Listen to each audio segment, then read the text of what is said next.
The fastest way to embarrass yourself is to assume you know who someone is.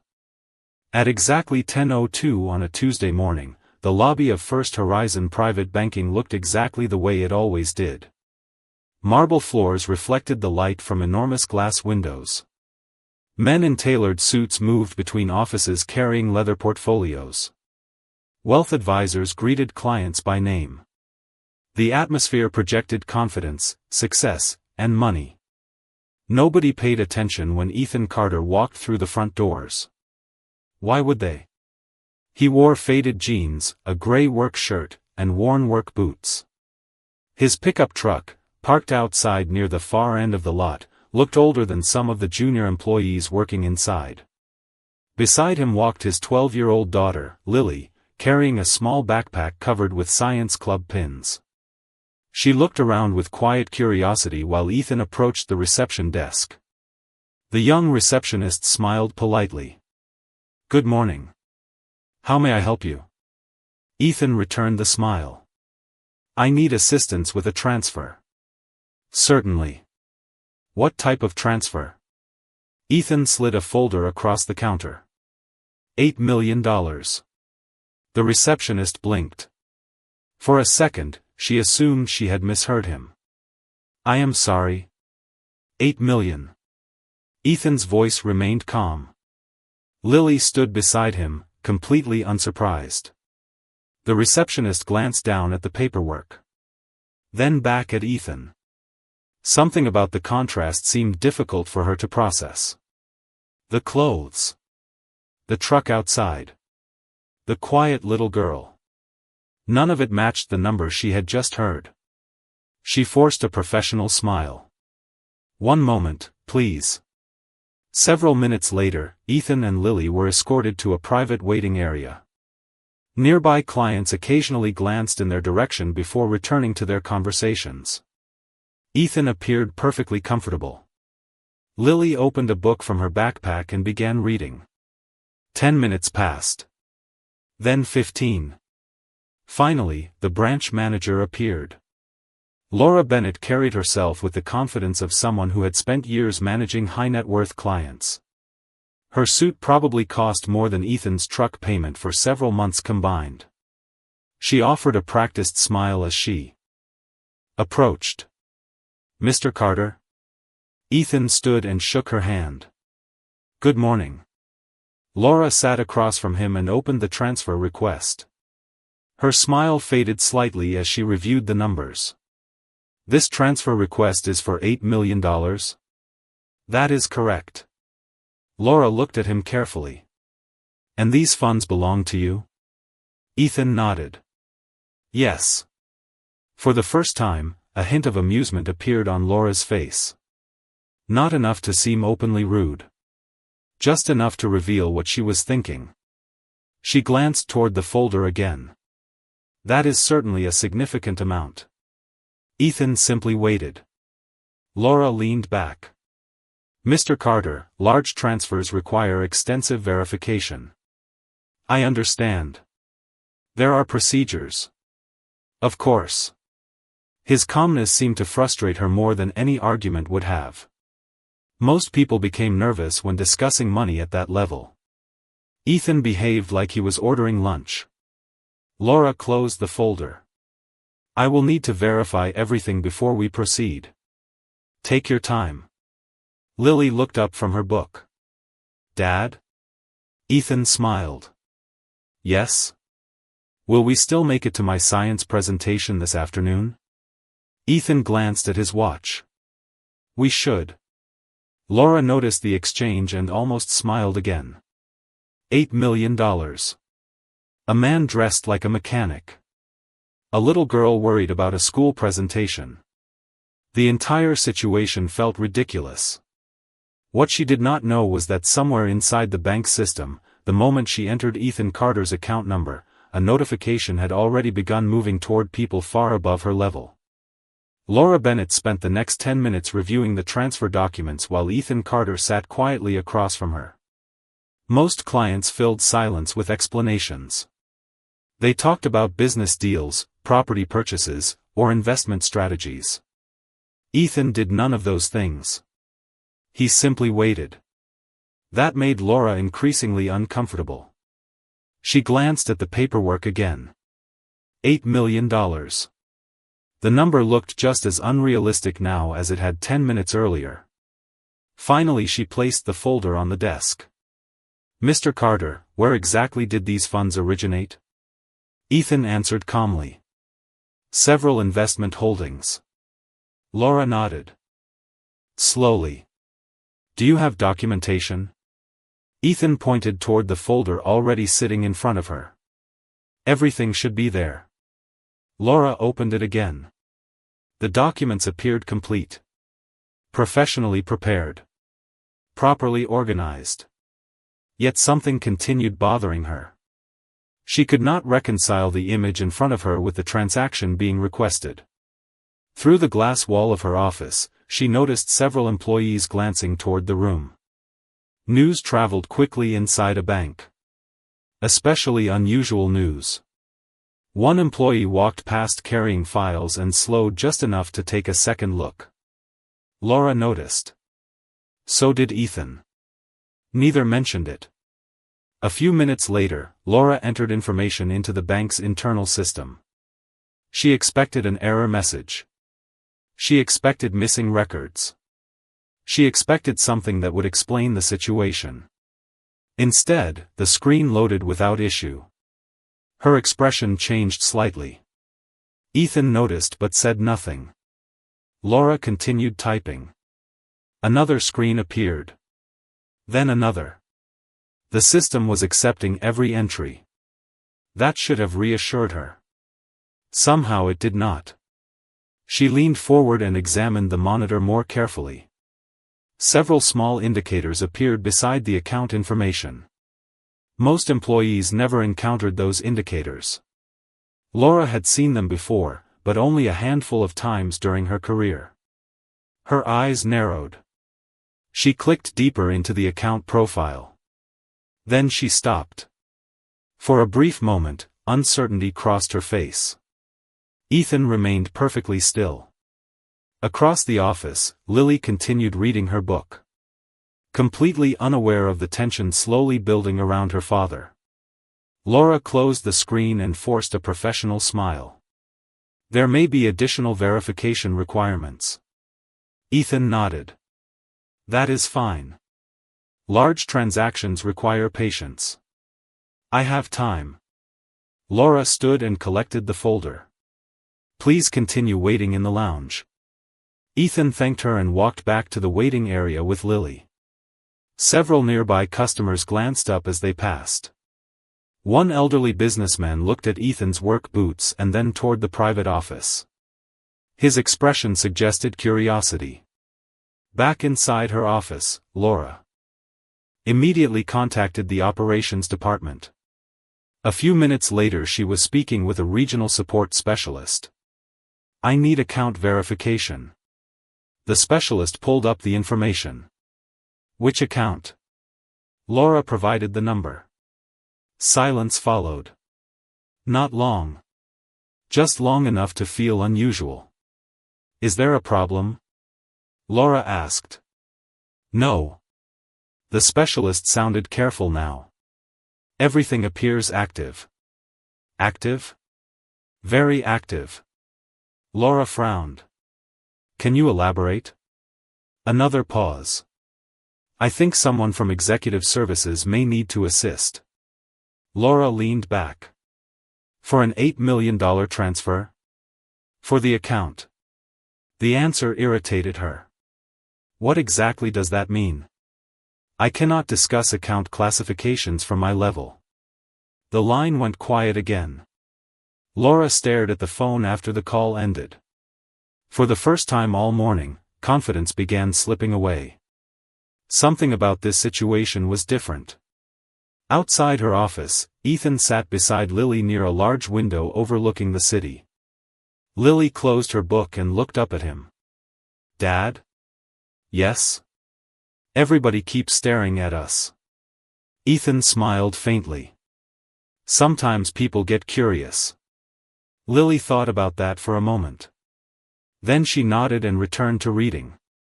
Meanwhile, deep inside the bank's internal network, another notification had just reached a department that rarely received alerts at all. By 10:41 that morning, the atmosphere inside the branch had changed. Not dramatically. Not yet. The difference was subtle. Employees who normally focused on their own work kept glancing toward the waiting area. Conversations became shorter whenever someone walked past Ethan Carter. Phones rang more frequently inside management offices. Small signs. Easy to miss if you were not paying attention. Ethan noticed all of them. He simply chose not to react. Across from him, Lily had moved on to a science magazine she found in her backpack. Every few minutes she would show her father an article about space exploration or robotics. Ethan listened carefully each time. To anyone watching, they looked like a father and daughter waiting for an appointment that had run longer than expected. Meanwhile, inside her office, Laura Bennett stared at her computer screen. Additional account details had finally arrived. The information raised more questions than it answered. Certain fields remained restricted. Several sections displayed internal security classifications she had never encountered at the branch level. One notation in particular caught her attention. Executive Relationship Protocol. Laura read it twice. Then a third time. She picked up the phone and called operations again. "I need clarification." The employee on the other end sounded nervous immediately. "Regarding which account?" Laura provided the number. Silence followed. Longer this time. "I do not think I am authorized to discuss that." Laura leaned forward. "I am the branch manager." "I understand. Then explain what I am looking at." Another pause. "I would recommend waiting for guidance from headquarters." Laura ended the call without responding. Her patience was beginning to wear thin. She glanced through the glass wall toward the waiting area. Ethan sat exactly where she had left him. Calm. Relaxed. Completely unaffected by the growing confusion surrounding him. The sight somehow irritated her. Most people became anxious when $8 million was involved. Most people demanded updates. Most people wanted reassurance. Ethan simply sat beside his daughter discussing science projects. Laura finally stepped out of her office and approached the waiting area. Several nearby employees discreetly watched. "Mr. Carter." Ethan looked up. "Yes?" "This process may take longer than expected." "That is all right." Laura crossed her arms. "You seem unusually comfortable." Ethan smiled faintly. "Should I not be?" Laura ignored the question. "Most clients become concerned during delays." "I trust your team is doing its job." The answer left her with nowhere to go. Lily looked up from her magazine. "Dad says people work better when they are not rushed." Ethan glanced at her and smiled. Laura forced a polite expression. "That is one way to look at it." As she turned to leave, a notification appeared on her phone. Regional Operations requesting immediate contact. Laura stopped walking. Her pulse quickened slightly. Regional Operations almost never contacted branch managers directly unless something significant was happening.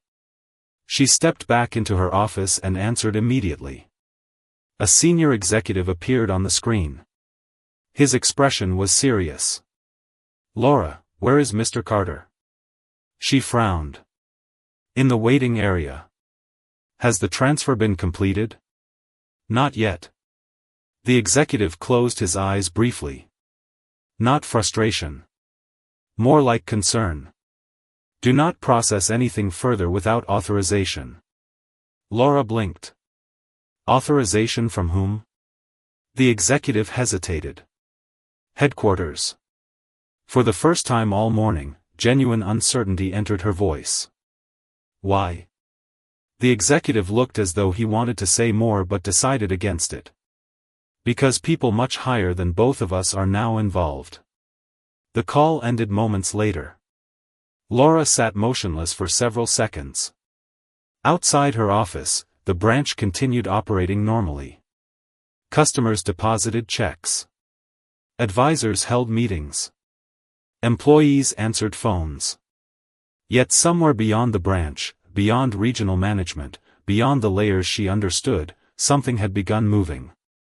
And whatever it was, it appeared to revolve around the quiet single father sitting 30 feet away reading a science article with his daughter. At 11:07, the branch no longer felt like an ordinary bank. Nobody said it out loud. Nobody needed to. The change could be felt in the way employees moved through the lobby. Conversations stopped when phones rang. Managers walked faster. Advisors checked their messages more often than usual. Something was happening. Laura Bennett stepped out of her office again and scanned the waiting area. Ethan Carter remained exactly where he had been for nearly an hour. Lily sat beside him, now sketching diagrams in a notebook while her father occasionally glanced over her shoulder. They looked completely detached from the tension spreading through the building. Laura approached with a controlled smile. "Mr. Carter, I appreciate your patience." Ethan nodded. "No problem. We are still reviewing several items. Take whatever time you need." Once again, there was no frustration. No pressure. No demands. Laura had spent years working with wealthy clients. She knew how they behaved when delays occurred. They complained. They called attorneys. They demanded special treatment. Ethan did none of those things.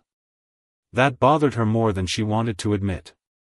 As she returned toward her office, another notification appeared. This time it came directly from headquarters. Executive Services Division. Laura stopped walking. Her heartbeat increased slightly. Executive Services rarely communicated with branch personnel. She opened the message. A conference call had been scheduled immediately.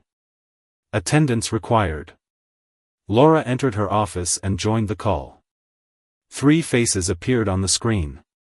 One was from compliance. Another from private banking operations. The third she recognized instantly. Senior Vice President of Executive Client Relations. Laura sat up straighter. "Good morning."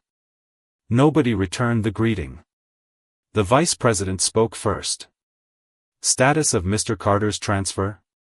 Laura explained the verification process. The executive listened without interruption. When she finished, silence followed. Finally he asked, "Has Mr. Carter expressed dissatisfaction?" "No." "Has he requested escalation?" "No."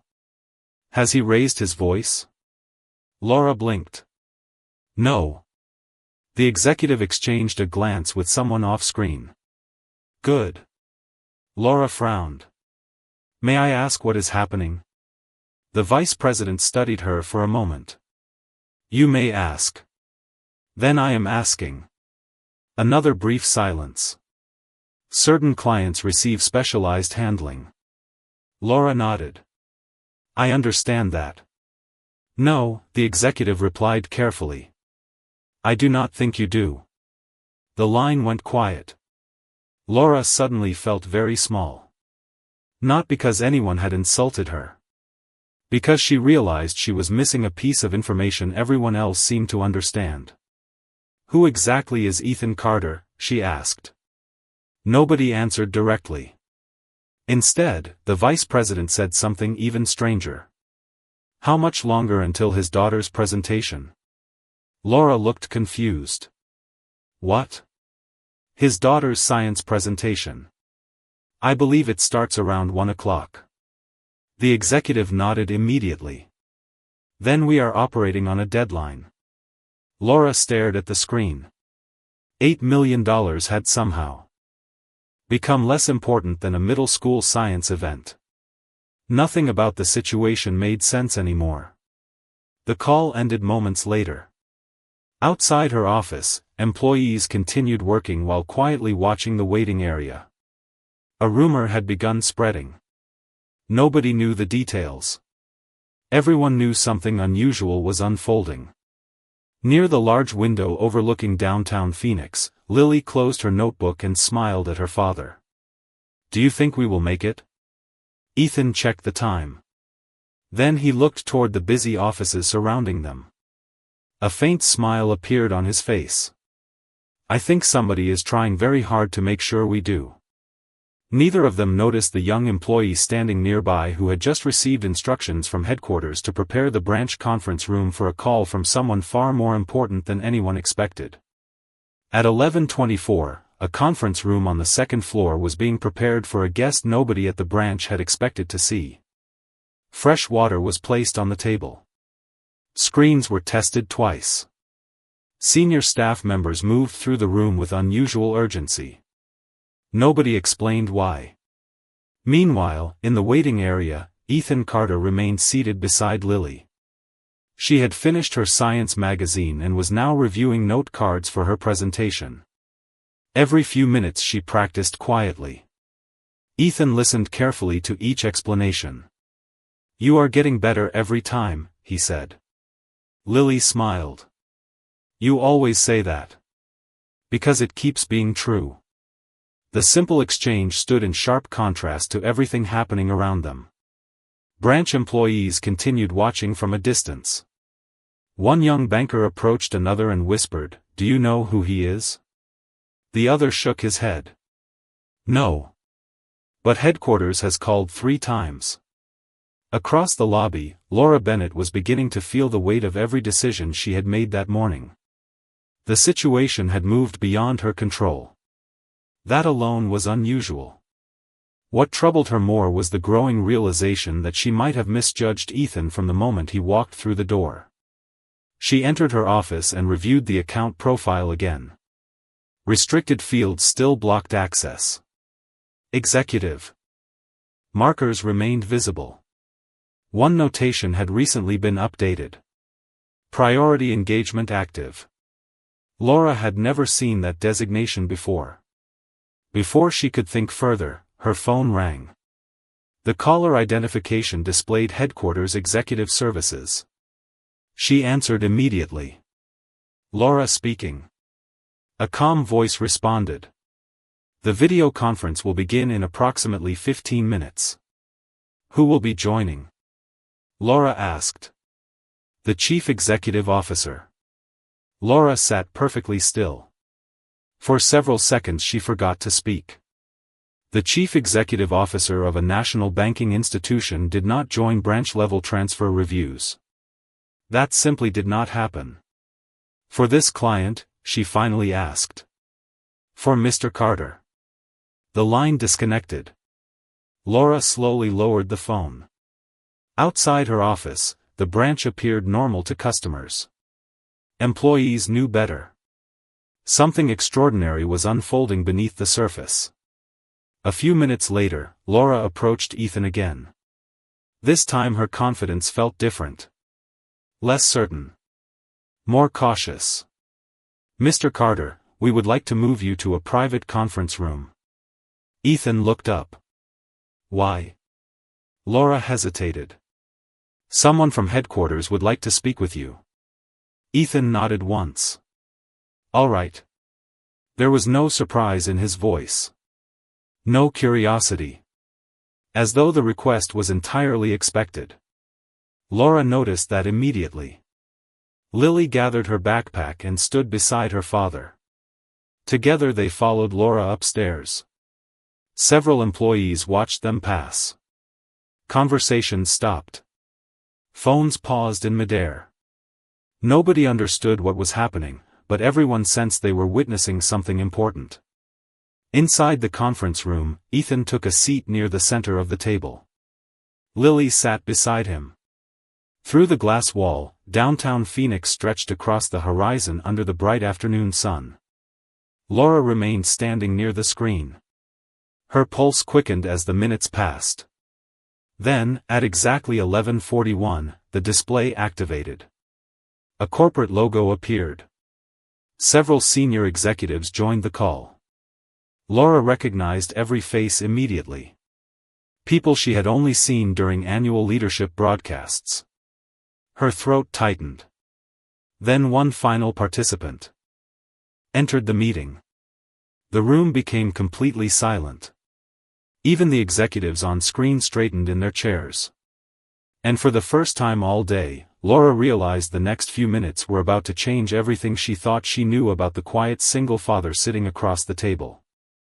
The moment the final participant appeared on the screen, every executive already connected seemed to shift posture. It was subtle but unmistakable. People who had been speaking confidently seconds earlier now waited in silence. Laura Bennett recognized the woman immediately. Rebecca Sinclair, Chief Executive Officer of First Horizon Financial Group. Laura had seen her during leadership broadcasts and annual shareholder presentations. Never in a branch conference room. Never in a situation like this. Rebecca glanced briefly across several reports displayed on her screen before looking directly into the camera. Then her expression softened. "Good morning, Mr. Carter." Ethan nodded politely. "Good morning." Laura watched carefully.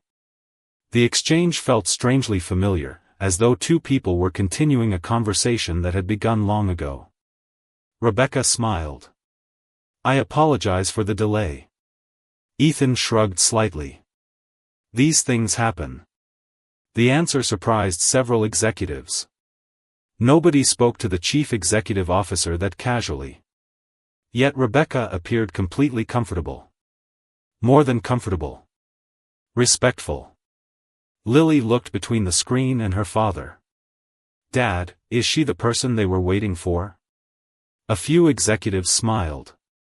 Rebecca smiled as well. "I believe I am." Lily nodded. "Okay." Then she returned to organizing her presentation notes. The room fell quiet again.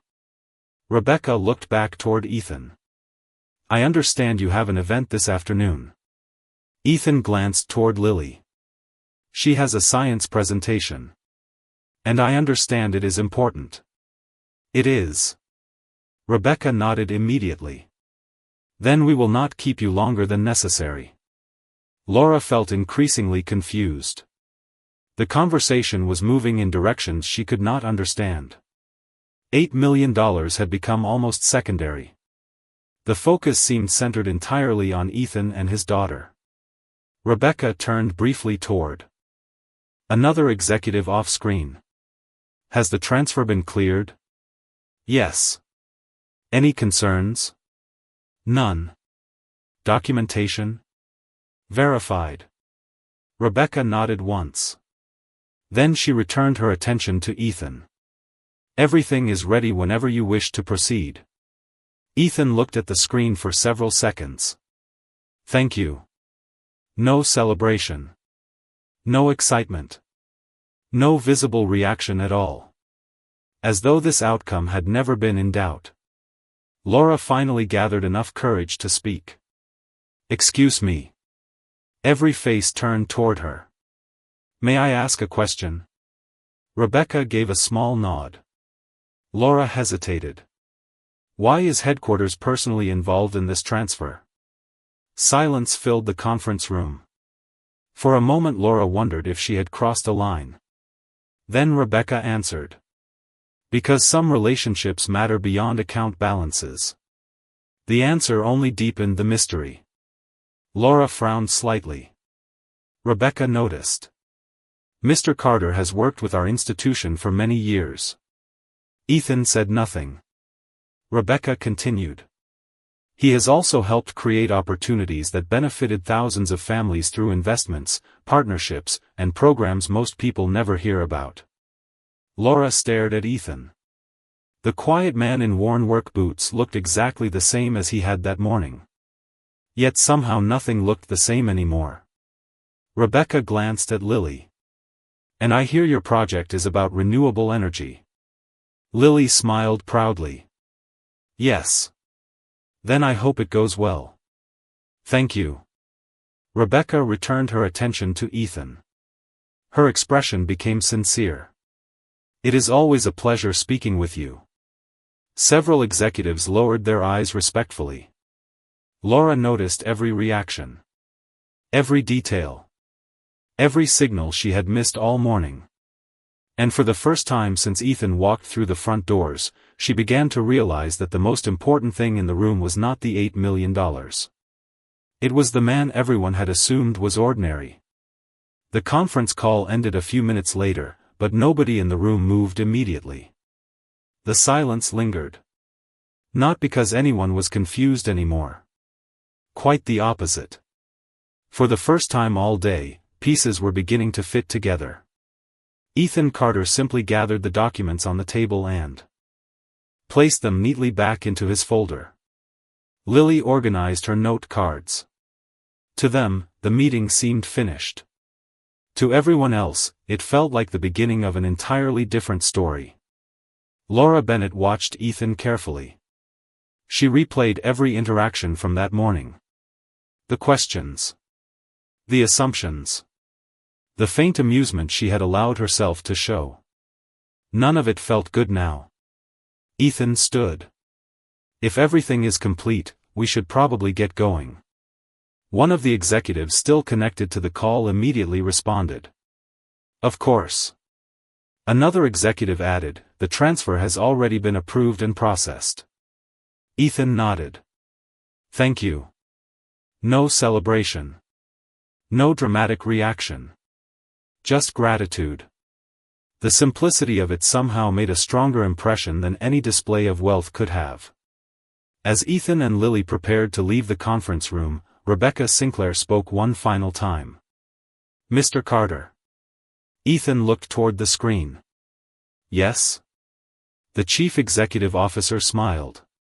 "I wanted to personally thank you again." Laura noticed the word immediately. Again. Not for the first time. Again. Ethan offered a small smile. "It was a long time ago." Rebecca shook her head. "Not to the people it helped." Nobody explained further. Nobody needed to. The meaning remained suspended in the room like a puzzle missing only one piece. After the call disconnected, Laura walked with Ethan and Lily toward the lobby. Employees noticed them immediately. Word had already spread throughout the branch. Nobody knew the complete story. Everyone knew headquarters had become involved. Several employees straightened as Ethan passed. Others offered polite smiles. The atmosphere was completely different from the one that had greeted him earlier. Near the reception desk, the young receptionist stood nervously. "Mr. Carter?" Ethan stopped. "Yes?" "I hope everything worked out." Ethan smiled warmly. It did. Relief appeared on her face. "Good." Lily smiled at her as they continued walking. Laura followed a few steps behind. The closer they came to the exit, the heavier her thoughts became. Finally she spoke. "Mr. Carter." Ethan turned. "Yes?" Laura hesitated. For perhaps the first time that day. She chose her words carefully. "May I ask something?" Ethan nodded. "Why did you never tell anyone?" Laura glanced around the lobby. "About who you are." Ethan looked through the glass doors toward the parking lot where his aging pickup truck waited beneath the Arizona sun. Then he answered quietly. "Because it should not matter." Laura did not know how to respond. Ethan continued. "People usually tell you what they believe is important when they first meet you." He looked toward Lily. "I prefer finding out what people think before they know anything." Laura absorbed the words in silence. For a moment, nobody spoke. Then Lily checked the clock on the wall and smiled. "Dad, if we leave now, we can still make my presentation." Ethan's face brightened immediately. More than it had during the entire transfer process. "Then we should not keep your audience waiting." And as father and daughter walked toward the exit, Laura suddenly realized that the most valuable thing Ethan Carter possessed had never been sitting inside any account. The drive to Lily's school took less than 20 minutes. For most parents, it would have been an ordinary trip. For Ethan Carter, it felt like the best part of the day. The bank was already behind them. The transfer was complete. The calls were finished. None of that seemed important anymore. Lily sat in the passenger seat reviewing her presentation one final time while sunlight poured through the windshield. "Do you think I should explain the solar storage section first?" she asked. Ethan considered the question seriously. "Which part are you most excited about?" "The storage section." "Then start there." Lily smiled. "That is what I thought too." When they arrived at the school auditorium, dozens of students and parents were already gathering. Folding display boards lined the room. Science projects covered long tables. Nervous students practiced presentations while teachers moved between exhibits offering encouragement. Ethan helped Lily carry her materials inside. As always, she walked a little faster once she spotted her friends. Ethan followed behind carrying the heavier items. A familiar feeling settled over him. The same feeling he had experienced at every school event, every recital, every competition.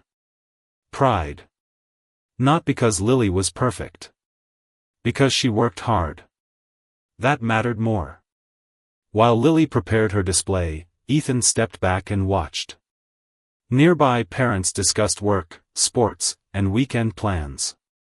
Nobody knew anything about the morning at the bank. Nobody knew about the transfer. Nobody cared. Ethan liked that. A few minutes later, Lily's presentation began.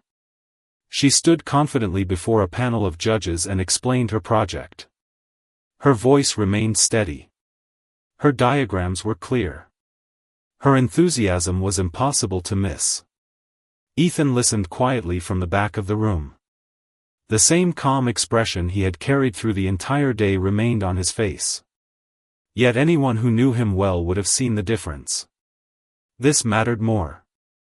Much more. Halfway through the event, Ethan felt his phone vibrate. He glanced at the screen. A message from Rebecca Sinclair. "Thank you again. We appreciate everything you have done over the years." Ethan read the message once before placing the phone back into his pocket. No reply. None was necessary. His attention returned immediately to Lily. Several minutes later, the judges finished their questions. Lily answered each one carefully. When she completed the final explanation, applause filled the room. Ethan smiled. Not the polite smile he had shown at the bank. A genuine one. The kind that reached his eyes. After the presentations ended, students gathered near the refreshment tables while judges finalized results. Lily joined Ethan carrying 2 cups of lemonade. "How did I do?" Ethan accepted 1 cup. "You looked prepared." "That sounds like a dad answer." Ethan laughed softly. "It is a dad answer." Lily shook her head, smiling. Then she became thoughtful. "Dad?" "Yes?" "Why were those people at the bank acting so strange today?" Ethan looked across the room where students continued celebrating their projects. Sometimes people make decisions before they know enough. Lily considered that for a moment. Did they make the wrong decision? Ethan took a sip of lemonade. Everyone gets things wrong sometimes. Even important people? Especially important people. Lily nodded slowly. The answer seemed to satisfy her. Across the room, a teacher began announcing awards. Students rushed toward the stage area. Lily immediately stood. Excitement replaced every other thought. Ethan watched her go. In that moment, surrounded by science projects, proud families, and hopeful students, the entire morning felt smaller than ever. And somewhere back at the bank, people were still trying to understand the man who had never cared whether they understood him at all. The award announcements began a few minutes later. Students gathered near the front of the auditorium while parents lined the walls and filled the rows of folding chairs. The atmosphere carried the nervous excitement that only young people can create. Some students whispered predictions. Others stared at the floor. Lily stood among them holding her note cards against her chest. Ethan remained near the back of the room, hands in his pockets, watching quietly. One by one, awards were announced. Applause echoed through the auditorium. Proud families celebrated. Teachers smiled. Students exchanged congratulations. Then the final category arrived. The lead judge stepped to the microphone and opened a small envelope. This year's Innovation Award goes to Lily Carter. For a moment Lily simply blinked. The room erupted into applause before she fully processed what she had heard. Her friends pushed her gently toward the stage. Ethan smiled and joined the applause with everyone else. Lily accepted the award with both hands, her face glowing with disbelief and excitement. The judge shook her hand and posed for a photograph. Across the room, Ethan stood exactly where he had been all afternoon. No spotlight reached him. No announcement mentioned his name. He seemed perfectly content with that. A few minutes later, the ceremony ended and families began leaving. Lily hurried across the room holding the award carefully. "Dad!" Ethan laughed softly. "I saw. I actually won." "You did. The Innovation Award." "I heard that part too." Lily shook her head as if the result still felt impossible. Then she wrapped her arms around him. Ethan returned the hug without saying anything. Sometimes words only got in the way. As they walked toward the parking lot beneath the warm Arizona afternoon sun, Lily continued talking about judges, projects, and future ideas. Ethan listened to every detail. The bank felt like it belonged to another lifetime. The transfer was complete. The questions were answered. The mystery was over. Yet the thing he would remember most about the day was walking beside his daughter carrying a science award. They reached the old pickup truck and loaded her project materials into the back. Before climbing into the passenger seat, Lily stopped and looked at him. "Dad?" "Yes?" She held the award against her chest. Were those people at the bank important? Ethan considered the question. "Some of them were." "More important than you?" Ethan smiled. The answer came immediately. "No." Lily frowned slightly. "Because of the money?" Ethan shook his head. "No." "Then why?" Ethan looked at the clear sky above them. Then back at his daughter. "Because when this day is over, nobody is going to remember a transfer." Lily glanced down at the award in her hands. Slowly she smiled. "But I will remember this." Ethan nodded. "Exactly." For several seconds neither spoke. The afternoon breeze moved gently through the parking lot. Finally Lily climbed into the truck. Ethan closed the door and walked around to the driver's side. As the engine started, his phone vibrated one final time. A short message from Rebecca Sinclair appeared on the screen. It read, "Thank you, sir." Ethan looked at the words for a moment before locking the phone and placing it back in his pocket. Then he shifted the truck into gear and drove away. No reporters followed him. No crowd watched him leave. No speech was given. The world continued exactly as before.